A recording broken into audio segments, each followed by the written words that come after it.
ঠিক আছে, জীব জগৎ। ক্যারোলাস লিনিয়াস, একজন প্রকৃতি বিজ্ঞানী, একটু আগে পড়ে আসলাম।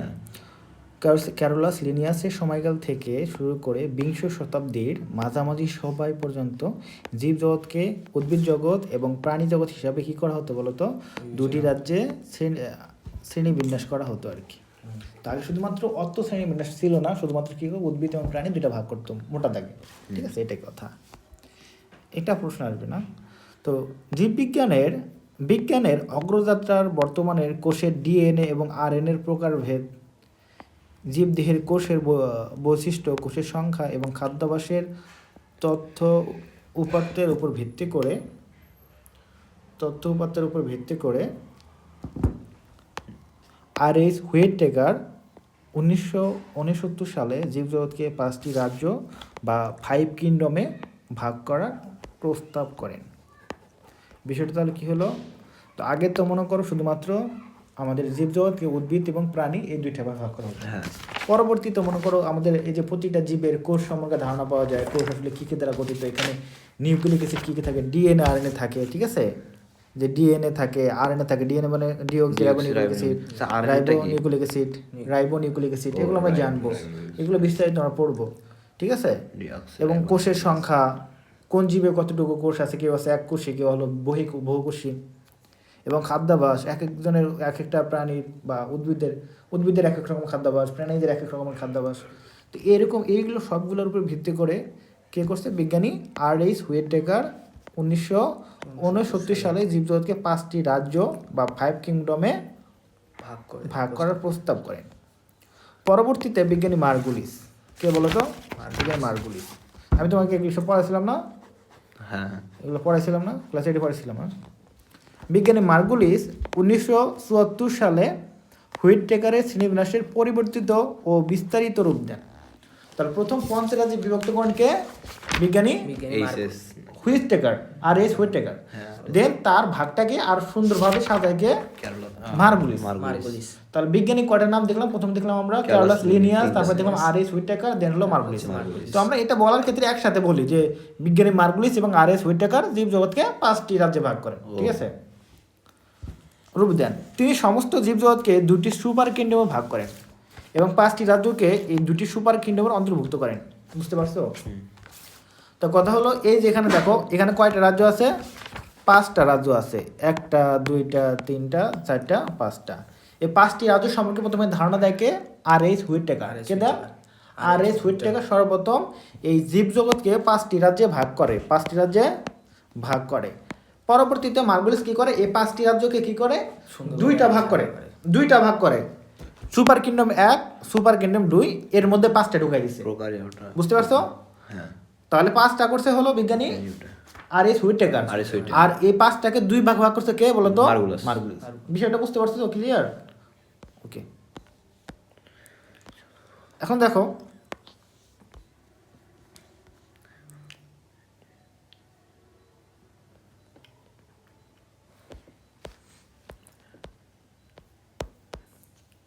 সুপার কিংডম 1, তাহলে আমাদের কি করছে, 5টি, এই যে বললাম যে আমাদের জগৎ আছে, তাই না, তার 5টি জগৎকে, আমাদের জীবজগৎকে 5টি যে রাজ্যে ভাগ করা হয়েছে, এটাকে আবার 2টা সুপার কিংডমে ভাগ করা হয়েছে, সুপার কিংডম 1 আর সুপার কিংডম 2। এটাকে বলা হয় প্রোক্যারিওটা, এটাকে বলা হয় ইউক্যারিওটা। তো এখন আমাদের আগে জানতে হবে, যে আগে জানি যে প্রোক্যারিওটা কাকে বলা হয় আর ইউক্যারিওটা কাকে বলা হয়, জানো কি না? আচ্ছা, আমরা জানি। তো আমরা একটু দেখি এখানে, সুপার কিংডম 1 প্রোক্যারিওটা, এরা আদিকোষ, ঠিক আছে, নিউক্লিয়াস সুগঠিত নয়, এরা আদিকোষ বিশিষ্ট এককোষী আনুবীক্ষণিক জীব। তো এটা আমরা বুঝি যে একটু প্রোক্যারিওটা কাকে বলা হয়। তার আগে যদি আমি বলি যে এই যে কোষের গঠনের উপর ভিত্তি করে আমরা জীবকে 3 ভাগ করি। কয় ভাগে? 3 ভাগে বলছিলাম, লিখে রাখো। একটা হলো অ্যাক্যারিওটা,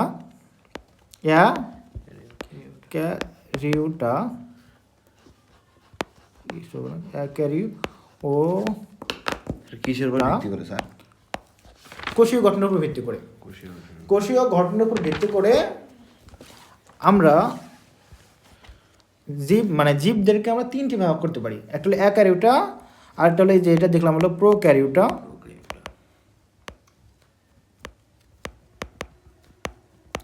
আরেকটা কি বলতো, এই যেখানে দেখলাম ইউক্যারিওটা,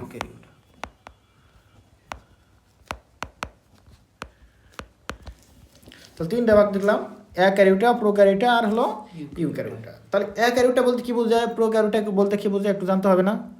অ্যাক্যারিওটা বলতে যেটা বোঝায় সেখানে বলতে বোঝায় এটা হলো অকোষীয়। এটা মানে কি বলতো? অকোষীয়। অর্থাৎ কোষ হতে গেলে যে সকল উপাদান লাগে সেগুলা নাই, এদেরকে বলা হয় অ্যাক্যারিওটা। উদাহরণ কি? উদাহরণ হিসেবে তুমি কি বলতে পারো? ভাইরাস। ভাইরাস হলো অ্যাক্যারিওটার মধ্যে পড়ে। অ্যাক্যারিওটার মধ্যে কে বললো তাহলে? ভাইরাস। ঠিক আছে, এটা হলো অ্যাক্যারিও, এটা হলো কোষ না, কোষের মতো গঠন নাই এর। কারণ কোষ হতে গেলে যা লাগে, কোষের মধ্যে একটা কোষ প্রাচীর থাকে বা কোষ ঝিল্লি থাকে বাইরে, দেন ভেতরে সাইটোপ্লাজম থাকে, তারপর নিউক্লিয়াস থাকবে, তো এইগুলা নাই। তো ভাইরাসের কি আছে? ভাইরাসের শুধুমাত্র কি আছে বলতো? এই বাইরে একটা প্রাচীর আছে আর ভেতরে নিউক্লিক অ্যাসিড আছে, শেষ। কোনো সাইটোপ্লাজম নাই, নিউক্লিয়াস নাই, সুগঠিত কিছুই নাই। তো এটা কোষ নাই, বুঝছো? এটাকে বলা হয় অ্যাক্যারিওটা। ঠিক আছে, ওকে। মানে শুধু ভিতরে নিউক্লিক অ্যাসিড আর কোষ প্রাচীর। হ্যাঁ, নিউক্লিক অ্যাসিড বলতে কি বোঝায় বলতো? DNA RNA.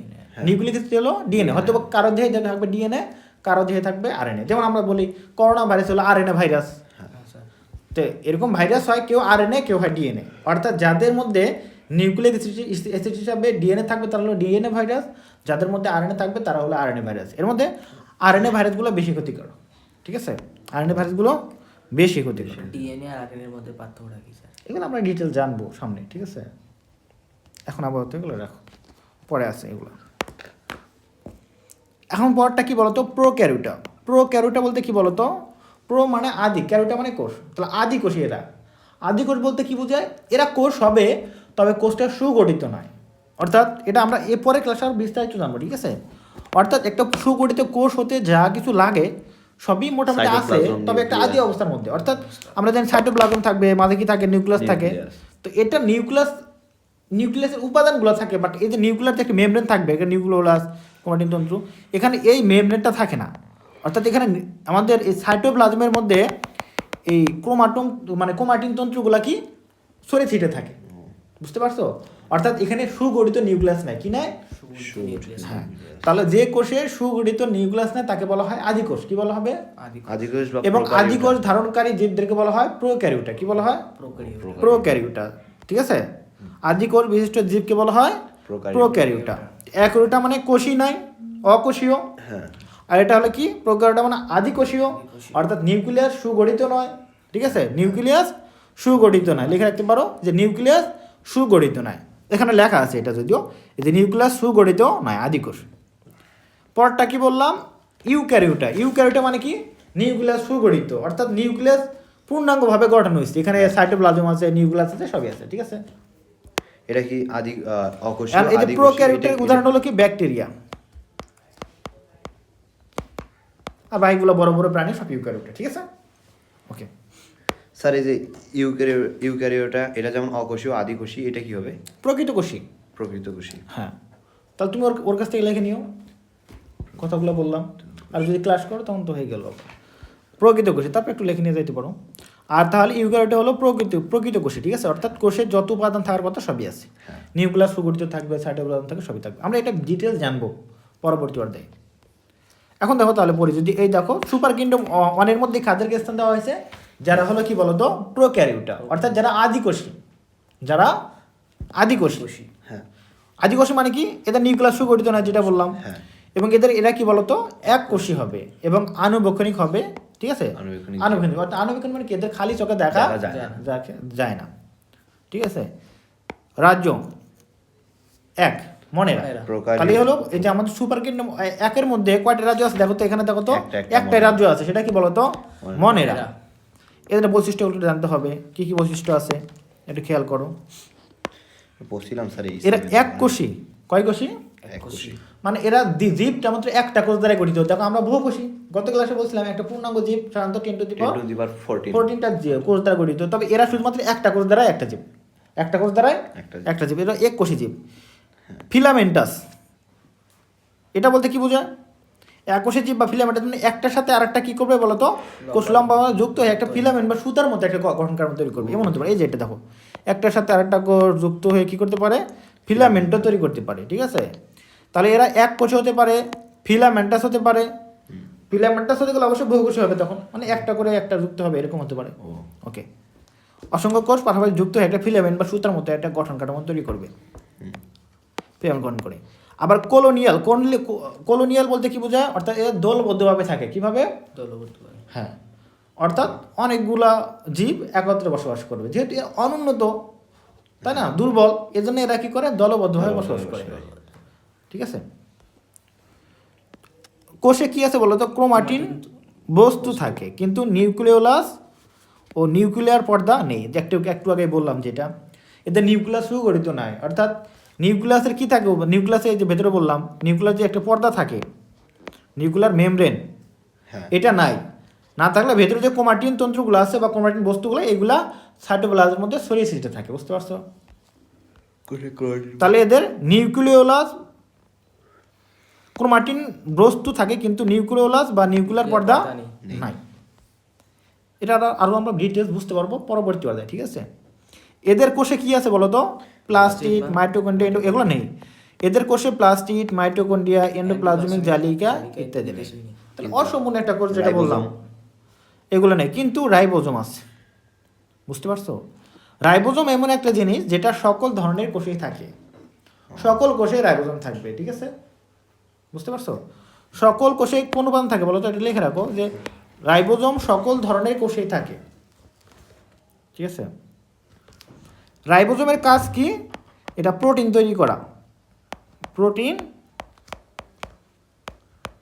তৈরি করা। রাইবোজোম সকল কোষেই থাকে, এর কাজ হলো প্রোটিন তৈরি করা।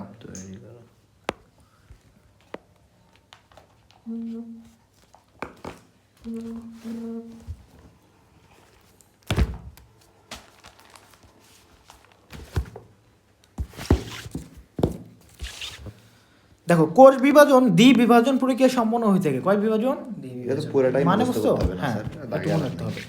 তার মানে কি বোঝালো? দ্বিবিভাজন বলতে কি? একটা কোষ ছিল, এটা সরাসরি কি হবে? এই যে আমাদের অর্ধেক হয়ে যাবে, ডিভাইডেড হয়ে যাবে, এইভাবে ভাগ হয়ে যাবে। হয়ে গেলে কি হবে? দুইটা অংশ হয়ে যাবে। তাহলে একটা দিয়ে কটা হলো? দুইটা। দ্বিবিভাজন পদ্ধতি, ঠিক আছে? ক্লাস 8-এ পড়ছিলা না অ্যামাইটোসিস? অ্যামাইটোসিস, হ্যাঁ। অ্যামাইটোসিস পড়ছিলা? Amitosis, mitosis, meiosis. অ্যামাইটোসিস দেখছিলাম একটা কোষ কি হয়? সরাসরি কোনো জটিল প্রক্রিয়া ছাড়াই দুইটা কোষে পরিণত হয়।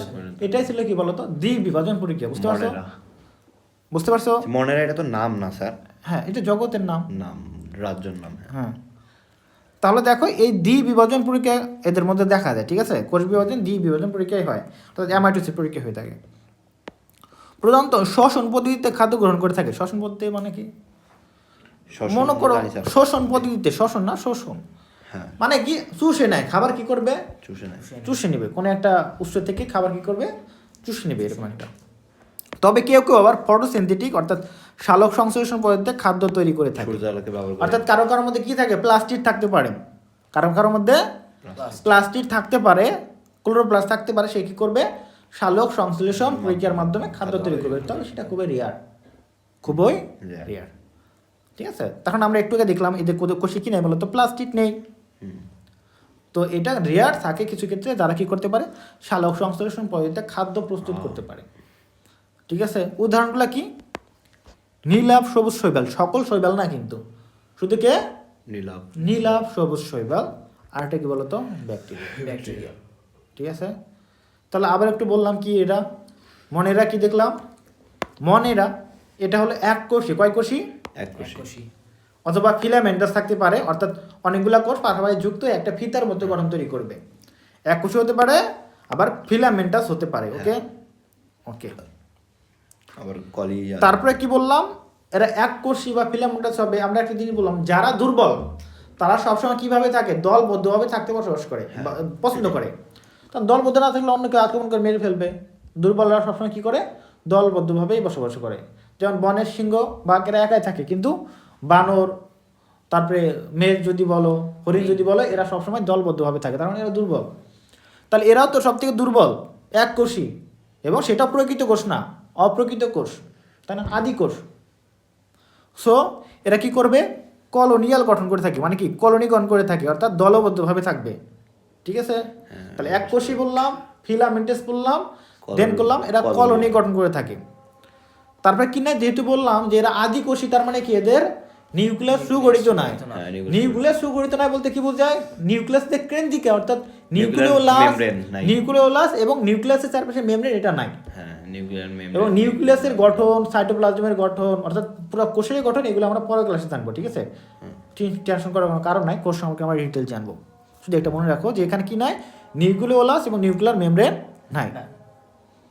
তারপরে দেখো কি বললাম, এদের মধ্যে দেখো এই যে সাইটোপ্লাজমে, একটা কোষের সাইটোপ্লাজমে বিভিন্ন অঙ্গাণু থাকে, এর মধ্যে গুরুত্বপূর্ণ অঙ্গগুলো নাই, যেমন প্লাস্টিড, মাইটোকন্ড্রিয়া, এন্ডোপ্লাজমিক জালিকা এগুলো নাই। ঠিক আছে, তাহলে শুধু কি আছে এখানে, রাইবোজোম আছে। কি আছে, হ্যাঁ। তারপর রাইবোজোম সকল ধরনের কোষে থাকে, এর কাজ হলো প্রোটিন সংশ্লেষণ করা। কি কাজ করা, প্রোটিন। তারপর প্রতিটা জীব বলি আমরা এটা প্রোটিন দ্বারা তৈরি, সো প্রোটিন লাগবেই, এজন্য প্রোটিন ফ্যাক্টরি যেটা রাইবোজোম এটা কিন্তু থাকে। ওকে, এবং বললাম এর বংশবৃদ্ধি কীভাবে হয়ে থাকে, দ্বিবিভাজন পদ্ধতিতে, অর্থাৎ একটা কোষ থেকে সরাসরি দুইটা কোষ তৈরি হয়, আমরা পড়ে আসছিলাম অ্যামাটোসিস। বুঝতে পারছো? ওকে, খাদ্য গ্রহণ এদের তার অত হাতটাও না এভাবে, এদের শোষণ পদ্ধতিতে কি হয়, খাদ্য গ্রহণ হয়ে থাকে। তবে কেউ কেউ কি করতে পারে, ফটোসিনথেসিস বা সালোক সংশ্লেষণ ঘটাতে পারে, তবে অবশ্যই তাদের ক্ষেত্রে কি থাকতে হবে, প্লাস্টিড থাকতে হবে। বিষয়গুলো ক্লিয়ার? তো এখানে দেখো উদাহরণগুলো মনে রাখতে হবে যে মনেরা রাজ্যের উদাহরণগুলো কি, নীলাভ সবুজ শৈবাল, অন্য কোনো শৈবাল না, শুধুমাত্র কে, নীলাভ সবুজ শৈবাল। আর এটা কি, ব্যাকটেরিয়া। এটা কি বলতো, এই যে নীলাভ সবুজ শৈবাল আমরা নষ্ট বলি। ঠিক আছে, এটা একটু মনে রাখবা।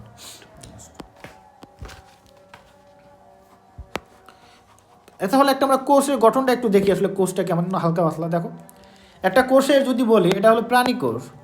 বাইরে দেখো কোষে কি থাকে, একটা এই যে কোষে একটা মেমব্রেন থাকে, কোষ মেমব্রেন বা প্লাজমা ঝিল্লি বলি না, বা প্লাজমা মেমব্রেন বলি, তাই না, কোষ ঝিল্লি, বা কোষ ঝিল্লি বলি, এটা কোষ ঝিল্লি আছে। দেন তারপর দেখো এই কোষ ঝিল্লির ভেতরে যা কিছু আছে সবগুলাকে আমরা বলি প্রোটোপ্লাজম। কি বলবো, প্রোটোপ্লাজম। কোষ ঝিল্লি দ্বারা ঘেরা ভেতরে যা আছে সবাইকে বলি আমরা প্রোটোপ্লাজম বলি। এই প্রোটোপ্লাজমের মধ্যে দুইটা পার্ট থাকে, এই যে মাঝে যে একটা পিঙ্ক কালার দেখতেছো না, এটাকে বলা হয় নিউক্লিয়াস। কি বলা হবে, এটাকে বলা হয় নিউক্লিয়াস। ঠিক আছে, এবং দেখো নিউক্লিয়াসের মধ্যে এই যে আরেকটা দেখো অনেকটা রেড কার, এটাকে বলা হয় নিউক্লিওলাস। কি বলা হবে, নিউক্লিওলাস। বুঝতে পারছো? ওকে, আর নিউক্লিয়াসের চারপাশে সুরে ছিটে থাকে কি বলতো, ক্রোমাটিন তন্ত্র। কি থাকবে, ক্রোমাটিন তন্ত্র বা ক্রোমাটিন বস্তু যেটাই বলো থাকে, এটা দেখা যাচ্ছে না এখানে।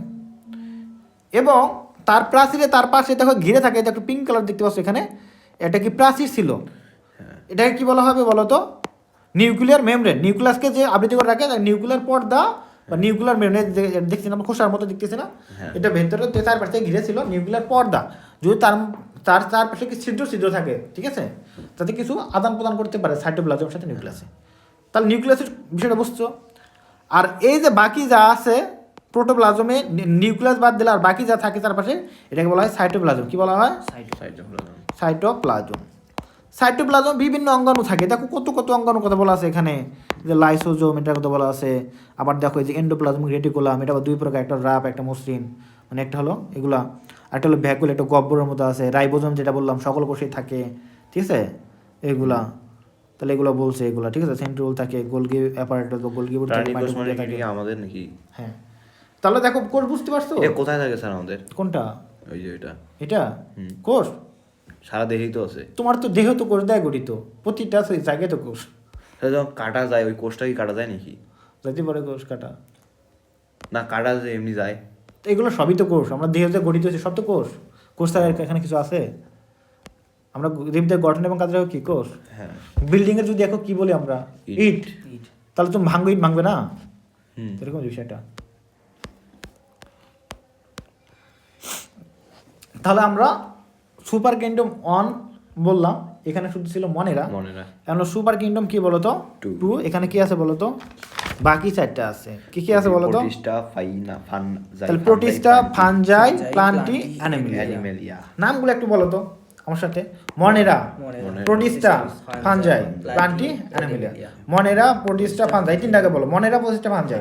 Plenty Animalia. Monera, Protista, Fungi. Fungi. Monera, Protista, Fungi. Monera, Protista, Fungi. Plantae Animalia. হ্যাঁ, প্লান্টি, অ্যানিমেলিয়া। মানে প্লান্টি বলতে এটা উদ্ভিদ, এটা হলো প্রাণী। হুম। আর এই Monera, Protista, Fungi, Plantae, Animalia. এখন এই তিনটা হলো কি অণুজীব, এই তিনটা হলো অণুজীব, আর এই দুটো হলো বড় জীব। ঠিক আছে, তিনটা হলো অণুজীব, বাকিগুলো হলো বড় জীব। তাহলে মনেরা, Protista, Fungi, Plantae, Animalia. Monera, Protista, Fungi, Plantae, Animalia. ওকে, তাহলে দেখো এটা হবে কি হবে প্রোটিস্টা। তাহলে আগেরটা ছিল কি বলতো আদিকোষী, আদিকোষী ছিল। ও হ্যাঁ, আর এইগুলো বাকি সবগুলা কি বলতো প্রোটিস্টা। প্রকৃত কোষী। প্রোটিস্টা প্রকৃত মানে উন্নত, প্রকৃত কোষী। উন্নত স্যার। হ্যাঁ, তার মানে এগুলার কোষ হলো সুগঠিত। কোষ কি হ্যাঁ, বলতো সুগঠিত। সুগঠিত। তাহলে ইউক্যারিওটা মানে কি সুগঠিত নিউক্লিয়াস, অর্থাৎ প্রকৃত নিউক্লিয়াস বা নিউক্লিয়াস সুগঠিত বিশিষ্ট। এটা এক কোষও হতে পারে, আবার বহু কোষও থাকতে পারে। খুশি জীব। এদের মধ্যে এই জগতের মধ্যে এক কিছু থাকতে পারে, বহু কোষী, মানে দুইটা মিলে আছে। এরা এককভাবে বা কলোনি আকারে দলবদ্ধভাবে বসবাস করে। যেহেতু এক কোষী বললাম, ম্যাক্সিমামে যারা এক কোষী তারা কি করে দলবদ্ধ বসবাস করে। বসবাস করে। যারা বহু কোষী তাদের মধ্যে কি হতে পারে, তারা এককভাবে বসবাস করতে পারে, যেগুলো বড়। তাহলে কি দেখলাম, এরা হলো প্রকৃত কোষী বা সুগঠিত নিউক্লিয়াস থাকবে। এরা এক কোষী বা প্রকৃত কোষ হতে পারে। ঠিক আছে, ওকে। তারপরে কি দেখো, তাহলে উদাহরণগুলো আমরা দেখি। তাহলে এরা কলোনি এবং দলবদ্ধভাবে বসবাস করতে পারে, এককভাবে অথবা দলবদ্ধভাবে বসবাস করতে পারে। ওকে, তারপরে বৈশিষ্ট্য দেখো। প্রথম যেটা আসলো সেটা হলো 2 নাম্বার যেটা রাজ্য আছে, সেটা হলো প্রোটিস্টা। হ্যাঁ, প্রোটিস্টা। প্রোটিস্টা। এরা এককোষী বা বহুকোষী হতে পারে, একক বা কলোনিয়াল বা দলবদ্ধ বা ফিলামেন্টাস এবং সুগঠিত নিউক্লিয়াস বিশিষ্ট। বিশিষ্ট। তার মানে কি বোঝালো এখানে, এরা তো এককোষী বহুকোষী হতে পারে, এটা করা বড় কথা না। এরা কলোনি বা দলবদ্ধভাবে থাকতে পারে, বা ফিলামেন্টাস মানে কি ওই দলবদ্ধভাবে একটার সাথে একটা লেগে থাকে চেইন, এবং সুগঠিত নিউক্লিয়াস বিশিষ্ট। তো এটা জানলামই তো, এটা ইউক্যারিওটা সুগঠিত নিউক্লিয়াস থাকবে। এবং কোষে কি বলতো ক্রোমাটিন বস্তু নিউক্লিয়ার পর্দা দ্বারা আবৃত থাকে, এই জন্যই তো সুগঠিত। হ্যাঁ, এটা তো থাকে। কোষের নিউক্লিয়ার নিউক্লিয়ার পর্দা, বস্তুটা নিউক্লিয়ার পর্দার দ্বারা আবৃত থাকে জন্য এটা সুগঠিত, নিউ- এবং নিউক্লিওলাস থাকবে হ্যাঁ, এর জন্য সুগঠিত নিউক্লিওলাস আর নিউক্লিয়ার পর্দা তো থাকবে, এই জন্য সুগঠিত ইউক্যারিওটা বলি আমরা। এবং ক্রোমাটিন বস্তুতে কি থাকে, ডিএনএ, আরএনএ এবং প্রোটিন থাকে। ক্রোমাটিন বস্তুতে কি কি থাকে, ডিএনএ, আরএনএ এবং প্রোটিন থাকে। এটা মনে রাখতে পারো যে ক্রোমাটিন বস্তু কি দ্বারা তৈরি, ডিএনএ, আরএনএ, প্রোটিন দ্বারা তৈরি। এরা ডিএনএ, আরএনএ, প্রোটিন দ্বারা তৈরি হলো ক্রোমাটিন বস্তু বা ক্রোমাটিন তন্তু। দেখো কোষে সকল ধরনের অঙ্গাণুই থাকে। আমরা দেখবো কোষের মধ্যে ওই যে নিউক্লিয়াস যেমন থাকে, নিউক্লিয়াসের বাইরে কি সাইটোপ্লাজম, সাইটোপ্লাজমে বিভিন্ন অঙ্গাণু থাকে, যেটা বললাম mitochondria, plastid, Golgi body, endoplasm, reticulum, ribosome, lysosome. ঠিক আছে, এগুলো সবই থাকে। ঠিক আছে, সবই। স্যার এই যে এই Eukaryota, Protista, Fungi, Plantae, Animalia, এই চারটায় সুগঠিত, হ্যাঁ, সুগঠিত নিউক্লিয়াস সুগঠিত, আর এটার খালি এটা নিউক্লিয়াস শুধু অগঠিত, সুগঠিত নয়। আজই কোষ হ্যাঁ, থাকবে। বুঝছি। ঠিক আছে, ওকে। তাহলে দেখো খাদ্য, এদের কি হবে, খাদ্য গ্রহণ, শোষণ বা ফটোসেন্সিস পদ্ধতিটা ঘটে, একই সেম আগেরটার মতো, তাই না? মাইটোসিস কোষ বিভাজনের মাধ্যমে কি করবে, এদের অযৌন প্রজনন ঘটে। আগেরটা কিসের মাধ্যমে ঘটছিল বলো তো, অ্যামাইটোসিস। অ্যামাইটোসিস। ঠিক আছে, তাহলে এদের মধ্যে এদের কিভাবে ঘটে, মাইটোসিস এখানে মাধ্যমে। পয়সার অ্যামাইটোসিস দেওয়া নাই, কিন্তু এখানে কি বলছে বলো তো, এই যে দ্বি বিভাজন প্রক্রিয়া, এটাই হলো অ্যামাইটোসিস। দ্বি বিভাজন প্রক্রিয়াটা কি বলতো, অ্যামাইটোসিস। ওকে, আর এদের যেটা হয় সেটা কি বলতো, মাইটোসিস কোষ বিভাজন প্রক্রিয়ার মাধ্যমে অযৌন জনন হয়ে থাকে। এটা কেমন, কথা হলো কি করে, এই যে একটা কোষ মাইটোসিস প্রক্রিয়ায় বিভক্ত হয়ে কয়টা হবে, দুইটা। এবং দুইটা কি হবে, সমগুণ সম্পন্ন হয় না। মাইটোসিসের মাধ্যমে কয়টা কোষ তৈরি হয়, একটা থেকে দুইটা, এবং দুইটা কোষে কি থাকে, সমগুণ সম্পন্ন, মাতৃকোষের সমগুণ সম্পন্ন। এটাকে আমরা এই জন্য বলছিলাম ইকুয়েশনাল বা সমীকরণিক কোষ বিভাজন। মনে আছে, মনে আছে? কোনটা স্যার? মাইটোসিস কোষ বিভাজন আমি বলি না, পড়ো নাই তোমরা ক্লাসে? তোমাকে অর্ধেকটা পড়াইছিলাম কিনা, মাইটোসিস কোষ বিভাজন অর্ধেক পড়াইছি তোমাকে? কোষ বিভাজন স্যার খালি এমনি ওই যে anaphase, telophase, metaphase, anaphase, telophase. তাহলে তো এখানে প্রথমে পড়াইছিলাম তোমাকে। তাহলে দেখো যে মাইটোসিসকে বলা হয় ইকুয়েশনাল বা সমীকরণিক কোষ বিভাজন, কারণ দুইটা, এই একটা কোষ ভেঙে দুইটা কোষ সমান তৈরি হয়। মাইটোসিসকে ইকুয়েশনাল, হ্যাঁ হ্যাঁ বলছি। ঠিক আছে, অর্থাৎ তাহলে এখানে একটা কোষ থেকে কয়টা তৈরি হবে, দুইটা। অর্থাৎ মাইটোসিস পদ্ধতিতে এদের অযৌন প্রজনন ঘটে, অর্থাৎ একটা থেকে দুইটা হবে, মানে অ্যামাইটোসিসের মতো অনেকটা বলতে পারো। তা কি হবে, একটা থেকে দুইটা। তবে এটা একটা জটিল প্রক্রিয়ার মাধ্যমে হয়, আগেরটা জটিল প্রক্রিয়া ছাড়া হয়, এটাই কথা। ওকে, আরেকটা বইতে কি আছে, কনজুগেশনের মাধ্যমে, ভেরি ভেরি ইম্পর্টেন্ট, শব্দটা মনে রাখতে হবে, কাদের কনজুগেশনের মাধ্যমে হয়ে থাকে প্রজনন? পটিস্টা।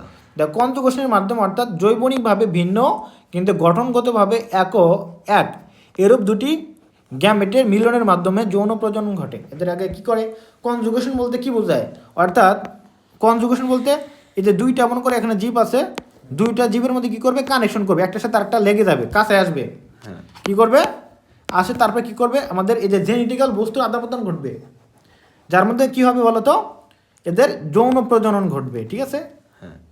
তাহলে ভ্রূণ এগুলো আমরা পরের ক্লাসে আমরা পরবর্তী আরো বিস্তারিত জানবো, কনজুগেশনের মাধ্যমে কিভাবে যৌন প্রজনন ঘটে। শুধু এটা মনে রাখবা যে এদের কি ঘটে, মাইটোসিস কোষ বিভাজনের মাধ্যমে অযৌন জনন ঘটে, আর কনজুগেশনের মাধ্যমে কি ঘটবে, যৌন জনন ঘটে। এক্ষেত্রে কি হবে, জৈবনিকভাবে ভিন্ন কিন্তু গঠনগতভাবে এক, মানে জৈবিক মানে কি? মানে একটা পুরুষ একটা স্ত্রী মনে করো, কিন্তু দেখতে একই রকম। ও, ঠিক আছে, মনে করো একটা পুরুষ একটা স্ত্রী, বাট দেখতে একই। একই। এরকম দুটি গ্যামেটের মিলনের মাধ্যমে কি হবে, যৌন জনন বা যৌন প্রজনন ঘটে। কোনো ভ্রূণ গঠিত হবে না, ভেরি ভেরি ইম্পর্টেন্ট, মানে এমব্রায়ো গঠন হবে না, কোনো ভ্রূণ গঠন হবে না, এটা মনে রাখতে হবে। ভ্রূণটা কি স্যার? ভ্রূণ বলতে বোঝো না, বিষয়টা হলো এরকম যে প্রাথমিক অবস্থা, অর্থাৎ আমরা যে পড়ছি না যে যখন এই যৌন প্রজননের ক্ষেত্রে শুক্রাণু এবং ডিম্বাণু মিলিত হয়ে জায়গা তৈরি করে, দেন এটা কি করে, বিভাজিত হয়ে ভ্রূণ তৈরি করে গর্ভাবস্থায়। তো ওই ভ্রূণটা আর এখানে হবে না, এটা পূর্ণাঙ্গ প্রাণী হয়ে যাবে। ঠিক আছে, ও, বুঝছি। বিষয়টা এরকম। তাহলে এই শব্দগুলো মনে রাখতে হবে যে কি বুঝলাম, এরা এককোষী বহুকোষী হতে পারে, হ্যাঁ, মুখস্থ। এরা দলবদ্ধ বা কনিক্যাল বা ফিলামেন্টাস থাকে।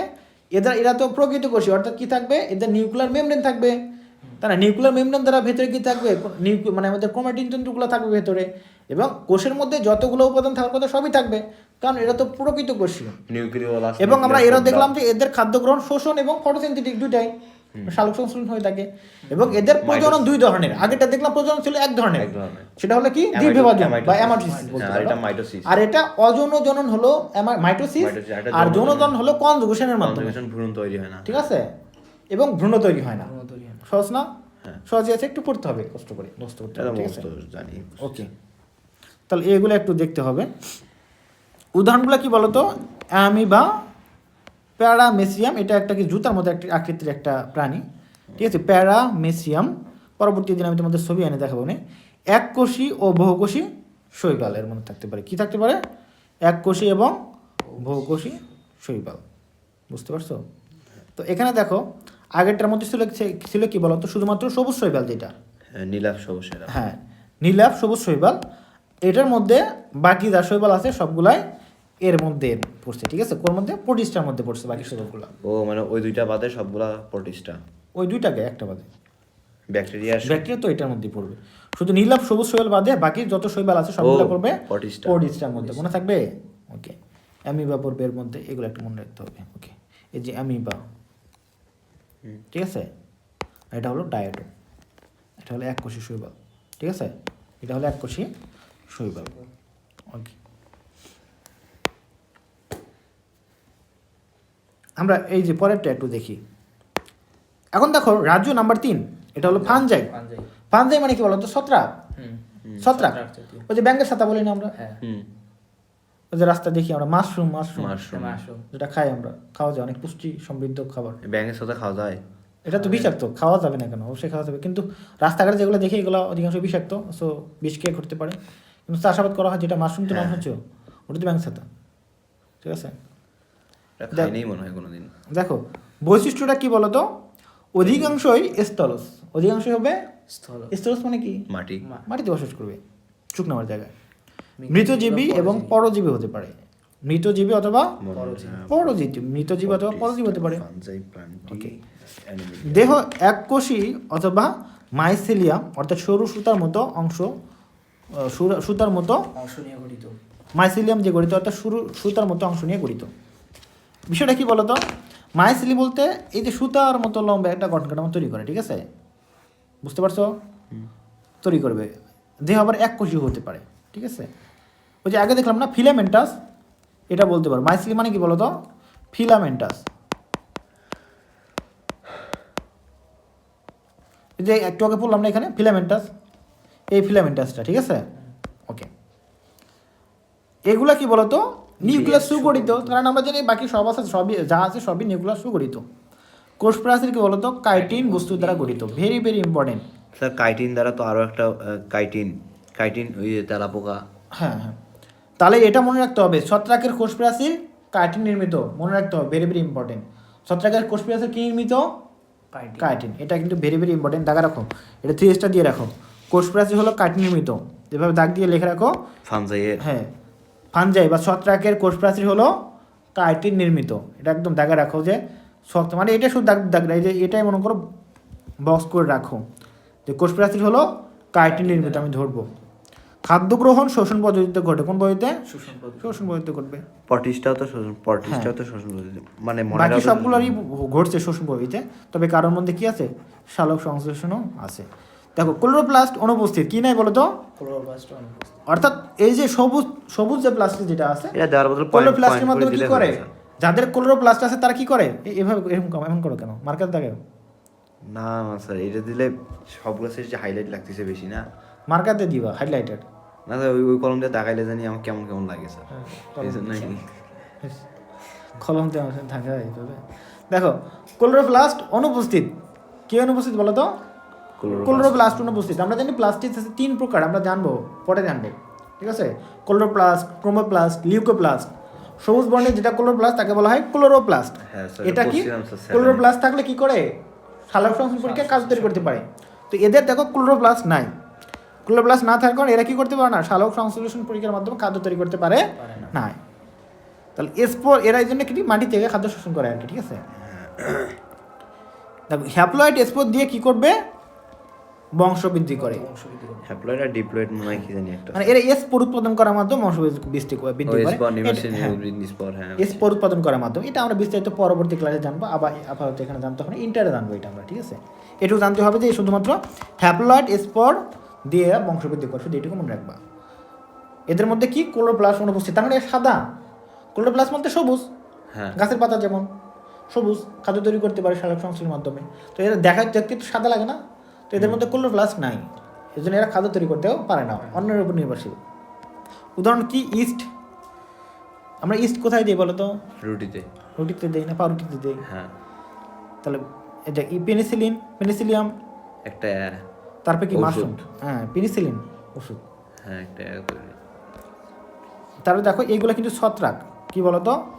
ছত্রাক, একটা ছত্রাকের নাম।